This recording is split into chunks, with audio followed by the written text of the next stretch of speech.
Week 12 final video. There's a couple of ways that we can go about this. One way is to just summarize everything in a dry and boring way and say that everything that we've gone through the entire semester is all agreed upon and right, and let's move on and go out and be awesome. Or we can say, well, there are those that disagree, and let's dwell on that and let's challenge what we know. Let's challenge the point of view that we have, and perhaps provoke some of the ways that we think, and try to reach a better understanding, which is exactly what we're going to do in this video. Now, in contemporary society, there's some fairly ingrained stereotypes about IT knowledge and age. So the younger you are, the more you know about computers and smartphones, apparently. Which means that, your grandma, definitely, this is how your grandma sees you. You're the purple cow, you're the expert that know everything. So let's look at this little video from a research project that I'm working on about older people and technology. It can also cause frustration, it can cause stereotyping, and it can have negative impacts. Typical statements will be, "Oh, Nan, you're too old." "No, Nan, you don't need a computer, you're too old." And she said, "No, I wasn't able to." My grandson said, "Out of the way, Nanny, you don't know what you're doing." He wanted the computer. She didn't know what she was doing, so he took over. So in that way, they feel intimidated, or they feel embarrassed that, "Oh, look, I'm just learning." Now, this is an interesting point of view because it points out that older people find it embarrassing that they are still learning how to use technology. But as we all know, the reality is that we're all learning because things are changing so rapidly. So even during this semester, you've learned a lot of new things about technology. And this won't stop just because you're graduating. You will continue to learn new things for the rest of your working career and life. Just because your grandmother thinks that you are the purple cow and the ultimate expert on digital technology doesn't mean that that is true. Being a heavy consumer of something doesn't necessarily equate to expertise, and age is not a proxy for understanding of technology. The people on the slide here invented Microsoft, Apple, and the internet, and they are, experts in that sense.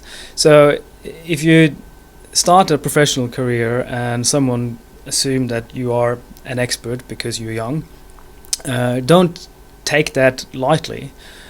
Be humble about that, because if you continue down that track, sooner or later someone's going to call you bluff and realize that, well, you are also just learning. We are all just learning. But when you do get out in the workforce, they may still give you the purple cow hat and say, well, you're young, you're an expert, you know SEM and social media, and seize that opportunity. So this is a quote from an email I received from a former student. I just removed some of the flattery in there because that's not the point. But what she's saying is that the agency that she's now working for were asking for a SEM and social media specialist. She didn't feel that she was ready to claim that she was a specialist, but I said, that's what they want, just go for it. And she did. Just grow that confidence. So take advantage of the fact that people think that you're an expert because you're young. Get into that role, and then be humble and continue to learn. The vast majority of the technological tactics that you will use as a marketer, it's not super complicated, but you have to be prepared to learn on the job. Take advantage of what the market thinks that you are. Grab the opportunities, but be humble about it. Okay, so perhaps both your grandmother and your future employer may think that you are the purple cow. But again, as I said, it doesn't mean that you should act like one, because you are becoming so much more than that. You are also becoming a university graduate, perhaps not with a PhD hat, but nevertheless. And that means that you understand the meaning of an evidence-based approach. You understand that facts need to come first and opinions need to come last. So let's look at a series of videos here that will provoke your point of view a bit further. My favorite of all the horrible things I got was a response from a young marketer, and she told me, these are her exact words, "I am proud to be a marketer that has no training in marketing." And I sent a reply back and I said, "Do you realize how fucking ignorant you sound?" Right? And she deleted the tweet. It's not an uncommon perspective, yeah? I'm proud not to have any marketing training. Let me show you why. I have no idea what's about to happen, but it's about to get interesting, Kiara. Here's what I would say, Kiara. I would tell you that there's not a school on earth, not a university or college that exists that is even remotely equipped to educate you properly on communications and marketing in the world we live in today. My point is, go and seek out training, yeah? Professional training, institutional training, business school training, whatever you will from wherever you will. But don't listen to the fucking Philistines or we all will lose. The anti-intellectual movement cannot win here. What do you say to him in response to that? And do you stand by what you said? I stand by what I said. I don't want to be disrespectful to this man, and so I would say I'd love to spend a coffee with him. I would ask the world to ask one question. Has he ever done marketing to pay for his family's well-being? I'll have to ask him that. I think the biggest thing that I would argue, and maybe he has, I don't know who this man is. Here's what I would say. There's a very big difference between being a marketer for the sake of being a marketer and what I grew up doing, which is I spent the first 15 years of my life being a marketer because my family had to pay its life based on the results of the marketing. And so when I hear stuff like that in response to me making those statements, first I deploy empathy. That is an aggressive statement by me, trying to make a very important point. But I promise you, I do not believe there is one single university on earth that is teaching marketing for the world that we actually live in. And I believe that not only because I don't believe any university does it, but I believe that there are very few people that are actually doing the craft, period, overall. And number two, and I just think there's a lot of pontificating from MBAs and professors and people that have been professional marketers their whole lives, and they've never had to do marketing where their life depended on it like I have. Now, I apologize to any Gary Vee fans out there, but in the end, his rebuttal of the arguments are, embarrassing. And it's interesting that the way that he defends his position, I mean, listen to what he says is, I believe this, I think that, I just believe. So all the things that he's saying is based on his opinions first, without actually citing any facts. This is his lived experience of how he needed to go and do marketing for his family business. And he's conflating, of course, to provide a livelihood with living, which is not the same. His life didn't depend on him being a marketer. His family's livelihood may have done so, on the other hand, which is, not similar or not the same thing. But anyway, you should be proud of the training that you have and the knowledge that you've gained as a student at RMIT. And although Mark Ritson very strongly goes and talks about how Gary Vee represents the anti-intellectual movement and calling him a Philistine, perhaps there is certainly something to be said about that. There could be some truth to that. And that is merely because he is talking solely out of his own personal experience. So in many ways, it's like one case study. It doesn't mean that you can't take anything from it, and that a lot of the things that he says or does and talks about has no value. But all that I'm saying is that, take it with a grain of salt, take it for what it is. Because if you graduate and start your career and all you're focused on is your technical and tactical knowledge of understanding how to place ads on Facebook, for example, then you will always be at that bottom level of the organization. So you will always be the intern that brings coffee to the table.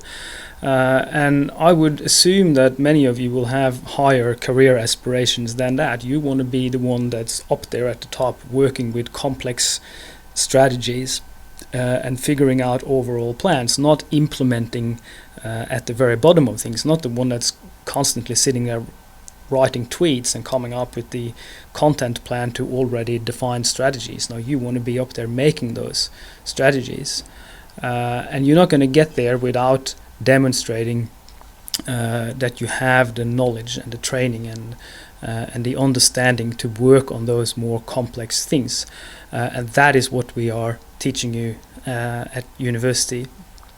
So be proud of the training and the knowledge that you have received, and use it in your work when you graduate. Couple of final points. I mean, you hear these things often in marketing forums these days. Everything is digital, traditional media doesn't matter anymore, and now as marketers all we need to focus on is the digital channels, social media and so forth. This is what is sometimes referred to as magpie way of thinking. So instead of being a marketer and thinking about, okay, well, how am I going to choose the best media to deliver my message? And that again goes back, you start with the strategy, you start with what is it that the company wants to achieve, and then you build a strategy for how you're going to achieve that, and then you choose your media that will best deliver on those strategic goals. The other approach is the magpie approach, where there's a new platform, some new technology, and you jump on that because it's shiny, it looks great, and you want to or other people are on this platform now, and I got to move, I got to get into this, instead of just no, hang on a second, how is this actually going to deliver on my strategic goals? That's where you always need to start with evidence-based approach. And the reality is that traditional media is far from dead. And the irony here, or I would say almost the hypocrisy, is that some of the biggest spenders on television advertising, well, this data is from the United States, are the so-called FANG companies, so Facebook, Apple, Amazon, Netflix and Google. Enormous spend and enormous growth of spending on television advertising. So they have more than doubled their annual investments on television advertising since 2015. So let's look at this a little bit further as well. So when we then compare them with other companies, so these are some of the biggest advertisers on television in the US, and we can see some of the usual suspects here, like Procter & Gamble, General Motors, Toyota, AT&T.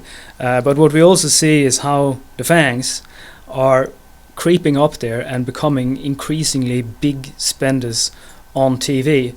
And you may sit there now and think, it's like, well, hang on, how does Facebook advertise on TV? And I'll tell you exactly how they do that. Because they are flogging their newest products, so their smart home devices, for example. So on the slide here you can see what products they are advertising on television, and they are doing so in a rapidly increasing pace. So although they will tell you that well, you shouldn't advertise on TV, you should come and advertise only using our platforms, that's not actually what they are doing themselves. So there's an ingrained hypocrisy in this, and we need to don't forget that. So what I want you to do now is to watch the video by Mark Ritson that I have selected for you for today. But before we get to that, there's a short little message from Mark himself directly to you. When he was talking to Lucio, some of you know him, he's one of the tutors. So I will leave you with that little video. It's been a great semester and I wish you all the best for the future. Please stay in touch via LinkedIn and other channels and tell me about your future successes as a marketer with a deep digital understanding. Hello, RMIT students. I'm here with Mark Ritson, the biggest name in marketing and advertising today. And he has a lovely message for the RMIT marketing students. Lucio's been telling me all about what wonderful students you are, and it is a wonderful school, but he's a little concerned because we talk a lot, and I believe that the threat you might face is what we call tactification. You're too interested in the final third of execution, and you're missing the first two pieces. And if you're trained in brand management, you learn that the first piece is diagnosis, not doing anything, just working out what's going on, who's my target, how do they perceive the situation, basically building a map. Stage two then is strategy. Strategy has nothing to do with tactics. You can't have a Facebook strategy. Strategy is about who we're targeting, what's our position, what are the objectives, and you have to get those clear so that then you can execute properly into tactics. And what many of you, Lucio and I have been talking about it all afternoon, many of you are maybe doing at the moment is jumping straight to tactics. It's the last third of the challenge. You've got a sword out, but you have no idea what you want to do with the sword or indeed who you're meant to attack. So the message is it's a third of the job, tactics, but it's the last third, diagnosis, strategy, and then the tactical piece. Thank you, Mark. Happy Thanks. with that, Lucio? I'm very happy with that. Thank you very much. Class over, go and get drunk.